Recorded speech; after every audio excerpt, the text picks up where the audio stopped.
Michigan Outdoor Obsessions Beyond the Backyard is brought to you by Ultimate Archery and Outdoors, Ultimate Deer Products, Red Light Food Plot Seed Company, Edge Attracts Incorporated, Jay's Sporting Goods, and Tacticam.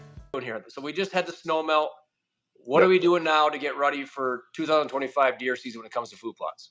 All right. So generally in the springtime, you're more or less your number one thing is to get a soil sample of the area you want to plant. I mean, that right there is the number one thing you have to get started, because you have to have some knowledge of what that soil has before you just start throwing down seed. There is some mixes that you can throw down that will grow, but to get the best bang for your buck, a soil sample is the number one thing you got to hit. Um, this time of year, um, a lot of wildlife needs protein. It's not the carbohydrates like corn and grains and brassicas, but they need protein. I mean, they're starting to drop fawns, bucks are growing antlers. They need that nutrition to build all those um, type of vitamins, minerals, all that. And clover provides a ton of protein. Alfalfa provides a ton of protein. Chicory is also another good one. So those are kind of your basics. Those are called legumes. Stick with those. Which Those are you would kind never, of the honestly, in a million years, would I ever think of any of those as proteins? yeah. There's a lot of research behind all of that. I mean, a lot of farmers use that for their cattle and Yeah. whatnot. Um, you know, off top of my, it all varies with all the different kinds of varieties of clovers, varieties of alfalfas, how much protein's in each one. So, um, pay attention when you're buying seed. Kind of ask the seed person, dealer, elevator person. They'll kind of guide you through on what kind of mixes work for that area, um, and then go from there. So, um, there is some good over the or on the shelf stuff. Word of advice is, if you're going to plant a clover with other seeds such as like chicory, if you're going to do any type of herbicide controlling broadleaf controlling sprays, be very cautious when getting a clover chicory mix, because if you're going to kill broadleaf weeds, you will kill your chicory. So you're kind of going against of what you're I feel like buying. this is something So that happens a lot. yeah. uh a little bit. People kind of see pictures on bags and stuff, and they jump the gun. They say this is the best stuff ever, and it works very well. But then they start trying to control weeds. They start killing the weeds that they planted, and you're just destroying and throwing away money. So, Now, when you're spraying your food plots like that, is there a, yep. do you really want to hit them in that first year? The reason I asked that, I Uh, asked if maybe when they're young in that first year of yep. growth, if they can handle that. Uh, so when it comes to spraying, you want to have the clover take up a very good root system. You will set the clover back when you spray it, or the alfalfa, whatever. Um, when you spray, usually use a pretty common product is Butarac. That's 24D-B, not 24D-D, because the D is something completely different. That's for lawns. Yeah. That's for controlling broadleaves and grains and everything like that. But Butarac is safe for clover. But like you said, you want to start off with give the clover some time to grow, get it established. Yes, weeds are going to come up with it. It's part of the process. Mowing clover will help tremendously. Will outrace any Now, other when plants up. would you say? At what point do you mow? Uh, Once it starts flowering, you'll start seeing the red and the white little flowers start popping up.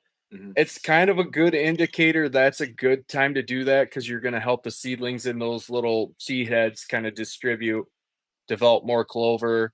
The shoots will start running off that clover, and then you'll eventually the clover will just get thicker. Mhm. So that's kind of the basis of that for mowing. And then once you get a pretty good stand, um, that can vary, from ground to ground. So But And I mowing's a think good start. back to your original point, though. I mean, make sure Yep. you get your soil tested because Yeah. Yep. I feel like there's a lot of false judgment put on seed companies based upon not having soil tested. Yeah. A lot of people just go out and throw stuff on the ground and expect, the best thing ever. And Yeah. you don't see farmers going out and just dropping corn in. No, that's their livelihood. So they're going to put everything in there. Do you think clover is pretty soil tolerant as far as if you're not in the perfect soil? Um, Certain clovers. There's some certain annual clovers that you want to stick with that will help establish faster. There's perennial clovers that'll take a little bit longer because they put more energy into the root system first. Then will the clover start shooting up from that. So, um, you know, s- try to get a good mix when you're looking at clovers of some annuals and perennials. They kind of help each other out in a way. So, try to just do that. Um, Try to read the back of the seed labels. I know a lot of people talk about the coatings and all that stuff. Just try to find a reputable company that stands behind what they're doing and why it's that way and why they put that mix together. So, Yeah.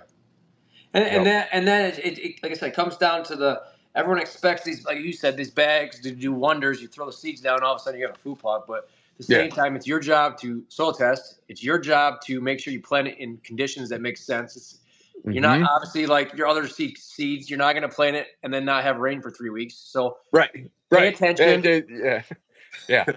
So, but it's fertilizer, it's lime, Yeah. it's adjusting the soil pH, it's uh, hundreds of things. I mean, it's all in what you put into it, what you'll get back out of it. So, I mean, if you're going to put the effort into it, the time to do all the work, I mean, you might as well put all the things that soil test recommends. So,